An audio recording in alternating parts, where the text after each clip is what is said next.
그래도 나는 진짜 못 정하겠다. 저가 항공사들의 무덤? 정말 싸다. 그냥 좀 지옥입니다. 안녕하세요 여러분, 유럽진입니다. 오늘은 자유여행 초보자분들을 위해서 준비했는데요. 바로 유럽 자유여행 계획 짜는 방법 1탄입니다. 이번 영상은 특히 유럽으로 가성비 자유여행을 가시려는 분들, 초보자라 어디서부터 계획을 짜야 될지 몰라서 미루기만 하신 분들 꼭꼭 보셔야 합니다. 이제 슬슬 여행을 많이 가는 시기가 다가오고 있는데요. 여행 계획을 짜야겠죠? 쉬려고 놀려고 여행을 계획했는데 막상 계획을 짜보니까 이게 약간 일하는 느낌이 들고 이게 맞나? 이런 생각이 들고 덴마크, 프랑스, 노르웨이, 이탈리아 도대체 어디 가지? 다 가고 싶은데 시간과 돈이 없네 하시는 분들, 어디서부터 계획을 짜야 될지 모르겠는 분들 정말 많으실 겁니다. 그런 분들을 오늘 특별히 모시겠습니다. 저 계획 짜는 거 진짜 좋아해요. 저는 파워 J 유형인데요. 그 많은 계획들 중에서도 여행 계획 짜는 걸 특히 정말 좋아합니다. 제가 시험 기간에도 스트레스 받으면 여행 계획 짜고 공부는 안 하고, 아무튼 제가 알고 있는 계획 짜는 방법을 여러분들께 다 알려드릴게요. 저 계획 짜는 거 정말 자신 있습니다. 저를 믿고 따라오세요. 근데 계획 짜기에 앞서서 여러분들 계획을 왜 미리 짜야 할까요? 영화 속에서는 아무런 계획 없이 갑자기 여행을 떠나는 주인공들이 많은데, 그쵸? 뭔가 로맨틱해 보이기도 하고요. 근데 현실에서는요, 비행기 예약을 계속 미루다가 갑자기 여행 한 달 전에 여행을 하려고 비행기를 딱 검색해봤는데 가격이 어머나 이미 편도 130만 원이 되어 있을 수도 있어요. 네, 이것처럼 미리 여행 계획을 짜야 하는 가장 큰 이유는요, 바로 돈을 절약하기 위해서입니다. 우리 가성비 여행하시는 분들 정말 한 푼이라도 아껴야 되잖아요. 미리 계획을 짠다면 저렴한 항공권과 숙소를 빠르게 예약할 수 있어요. 비행기는 동일한 조건, 동일한 좌석이더라도 언제 사느냐에 따라서 가격이 정말 다른 거 다들 아시죠? 특히 나라 간 이동할 때 타는 비행기, 기차, 버스는 무조건 미리 예약을 끝내놓으셔야 됩니다. 또 미리 계획을 짜게 된다면 시간을 효율적으로 사용할 수 있어요. 관광지 중에는 미리 예약하지 않으면 입구 근처에도 못 가는 곳들이 정말 많아요. 저도 미리 예약을 한다고 2달 전에 사이트에 들어간 적이 있거든요. 전 이 정도면 되겠지 했는데 다 차서 예약을 못했던 경우도 있어요. 그래서 미리 계획을 짠다면 줄 설 필요도 없고 시간도 효율적으로 사용할 수 있습니다. 그래서 이번 영상 1탄에서는 세부적인 계획을 짜는 방법보다는 큰 틀을 잡는 방법을 알려드릴 거예요. 이 틀만 잡아놓으면 계획 정말 끝입니다. 지금부터 계획 짜기 5단계 알려드릴게요.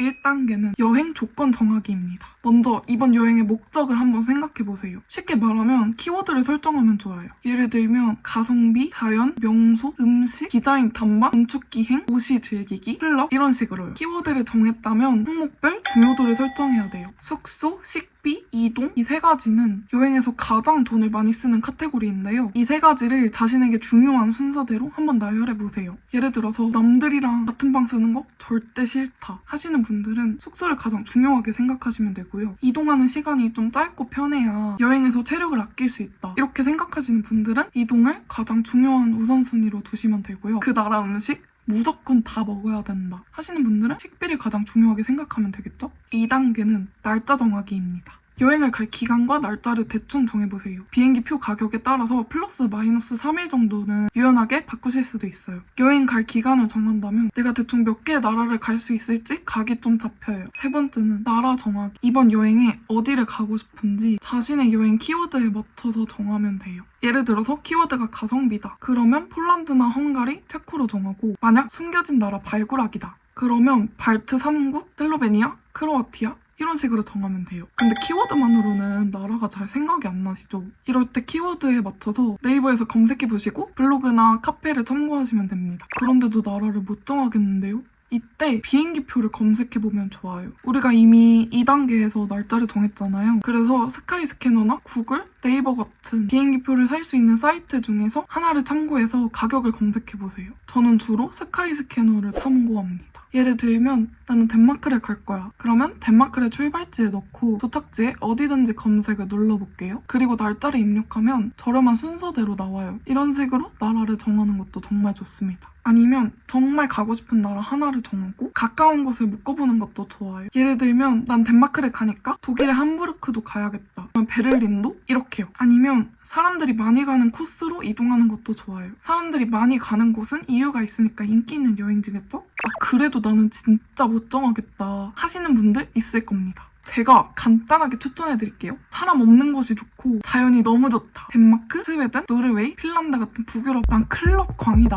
독일 베를린과 체코 프라하 디자인 탐방을 좀 해보고 싶은데 스위스의 바젤, 독일의 데사우와 함부르크, 네덜란드의 암스테르담과 에인트호벤, 덴마크의 코펜하겐과 오르우스를 추천합니다. 제가 유럽 나라 추천하는 거 정말 좋아하거든요. 그래서 더 다양하고 자세한 나라 추천은 따로 영상을 만들 테니까 기대해주세요. 4단계는 이동 루트 정하기입니다. 가고자 하는 나라들, 도시들이 붙어있으면 붙어있을수록 이동하기가 편해요. 그래서 이동 루트를 짜는 것이 정말 중요합니다. 루트를 생각을 안 하고 계획을 짜거나 교통권을 이미 구매했다면 정말 비효율적인 방법으로 왔다 갔다 하셔야 될 수도 있어요. 그럼 여행이 즐겁지는 않겠죠? 그래서 제일 먼저 한국에서 출발해서 어디에 도착할 건지, 어디에서 한국으로 귀국할 것인지 인과 아웃을 정해주세요. 그걸 기준으로 여행 루트를 짜면 됩니다. 이제 여기서 유럽 내에서 도시 간 혹은 나라 간 이동할 때 어떻게 이동할지를 짜야 하는데요. 저는 보통 오미오라는 사이트를 이용합니다. 출발지와 도착지 그리고 날짜를 검색하면 비행기, 기차, 버스 이렇게 3가지로 나눠서 가격 비교를 한 번에 해줍니다.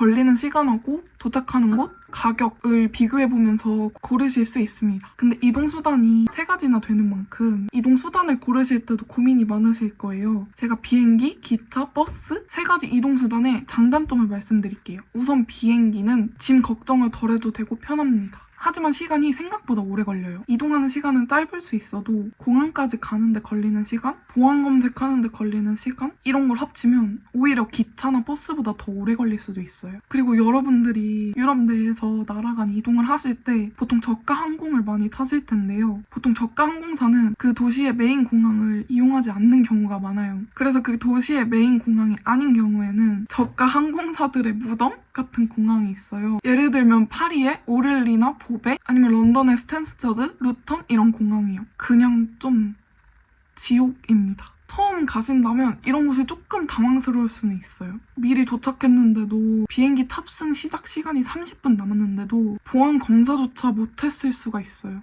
저도 이런 경험 진짜 많거든요. 그래서 비행기 예약하실 때 여러분들 꼭 공항도 검색해보세요. 그리고 기차 같은 경우에는 버스보다는 조금 더 편하고 빠른 경우가 많습니다. 하지만 연착되는 경우가 빈번하게 일어난다는 점이 있고요. 캐리어 같은 경우는 도둑을 맞을 수가 있어요. 하지만 버스보다는 빠르고 편하죠? 그래서 기차 타시는 분들은 꼭 자물쇠를 가져가시는 거 추천드릴게요.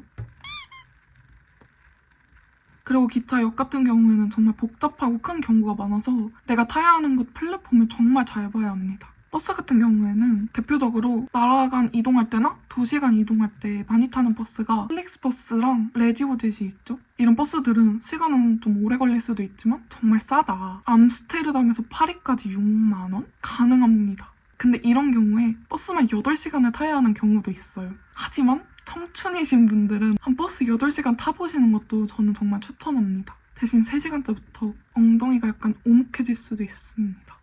마지막 5단계, 대략적인 스케줄 짜기입니다. 대략적으로 일정을 짜세요.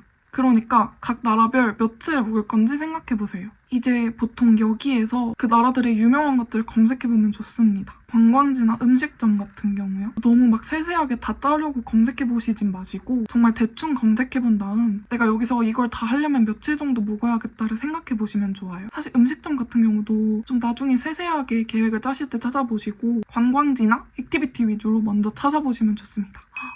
이제 여행의 틀은 거의 다 짰어요.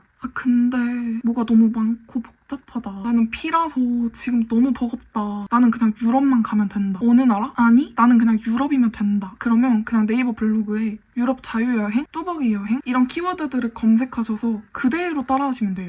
여기까지 여행 계획 짜는 방법, 그중에서 약간 탄탄한 틀을 잡는 방법을 알려드렸어요. 조금 감이 잡히시나요? 긴 내용을 따라와 주셔서 정말 감사합니다.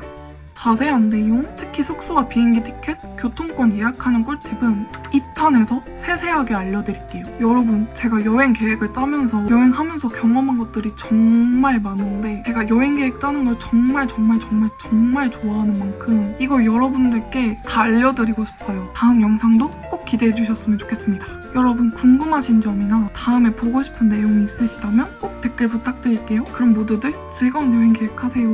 안녕.